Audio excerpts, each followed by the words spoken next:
ఎవరైనా exercise science and muscle గ్రోత్ని master చేయాలనుకుంటే you have to know about motor unit recruitment.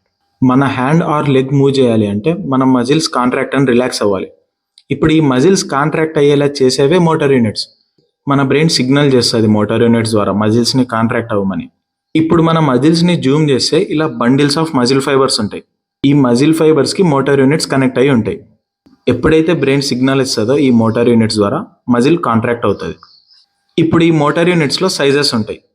ఒక్కో motor unit 3 muscle fibre నుండి maximum 2000 muscle fibres వరకు control చేస్తాయి. ఫర్ ఎగ్జాంపుల్, ఒక డోర్ పుష్ చేయాలి అంటే ఈజీ, ఎక్కువ స్ట్రెంత్ అవసరం లేదు. సో చిన్న మోటార్ యూనిట్స్ రిక్రూట్ అవుతాయి. ఇప్పుడు ఒక కార్ని పుష్ చేయాలి అంటే ఫస్ట్ చిన్న మోటార్ యూనిట్స్ రిక్రూట్ అవుతాయి. ఇవి సరిపోవు కాబట్టి పెద్ద మోటార్ యూనిట్స్ కూడా రిక్రూట్ అవుతాయి. ఎందుకంటే ఫ్రమ్ హెన్మన్ సైజ్ ప్రిన్సిపల్, చిన్న మోటార్ యూనిట్స్ ఫస్ట్ రిక్రూట్ అవుతాయి, తర్వాత పెద్ద మోటార్ యూనిట్స్ రిక్రూట్ అవుతాయి ఇన్ అసెండింగ్ ఆర్డర్. దీన్ని మనం ఎక్సర్సైజ్ సైన్స్లో యూజ్ చేయాలి.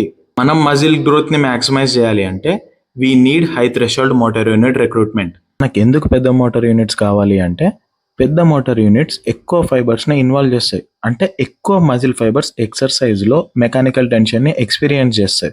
అంటే గ్రోత్కి ఎక్కువ ఛాన్స్ ఉంటుంది. ఇప్పుడు మనం హై థ్రెషోల్డ్ మోటార్ యూనిట్స్ని ఎలా రిక్రూట్ చేయాలంటే దీనికి చాలా ఫ్యాక్టర్స్ ఉంటాయి. We study on exercise and sports science and nutrition. Hope this helps. Have a good game. Cheers.